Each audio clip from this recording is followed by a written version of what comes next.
Au-delà du bilan, on s'aperçoit que ce sont les aînés en établissement qui sont les plus touchés par la maladie. Et tout de suite, regardez ce tableau, il représente les 2 tiers de tous les décès dus à la COVID-19 au Québec. Et André, vous êtes dans l'arrondissement La Salle à Montréal, devant un CHSLD, où là, il y a eu éclosion de la maladie. Oui, Pierre. Et d'ailleurs, on vient juste de rencontrer la fille d'une résidente ici. Sa mère a 100 ans. Elle vit en établissement, donc dans ce CHSLD de La Salle. Et elle dit que le problème pour les familles, c'est qu'elles ont très peu d'informations. C'est difficile de communiquer avec leurs proches. On sait que les visites sont interdites. Et effectivement, ce sont des données qui font vraiment peur. Vous avez parlé, donc, il y a effectivement une hécatombe.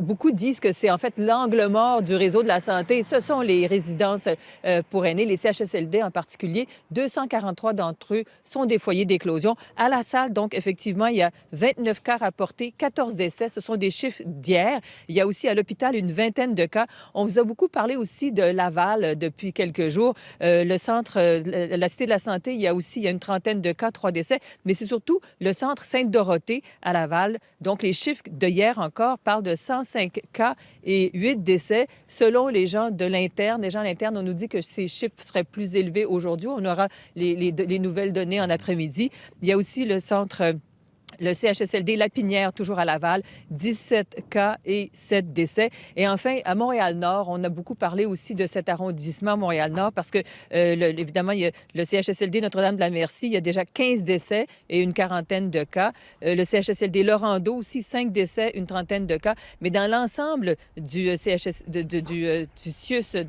du nord de l'île, il y a 110 employés qui sont infectés. Ça a plus que doublé depuis le 2 avril. Alors, effectivement, donc, les gens disent que ce qui est important, on sait qu'on a commis des erreurs. Maintenant, c'est important de donner de l'information. Je vous invite à écouter Pierre Blain.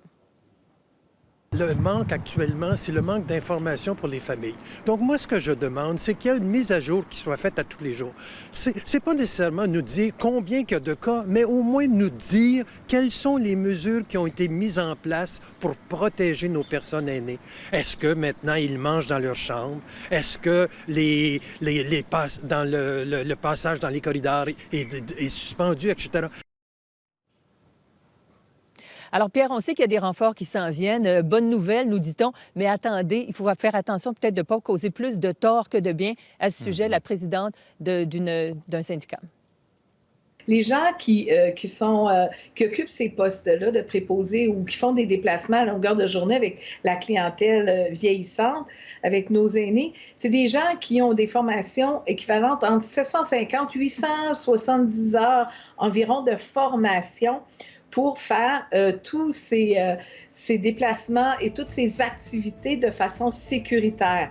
Alors, nous, en déplaçant d'urgence dans un contexte de pandémie, on offre 14 heures de formation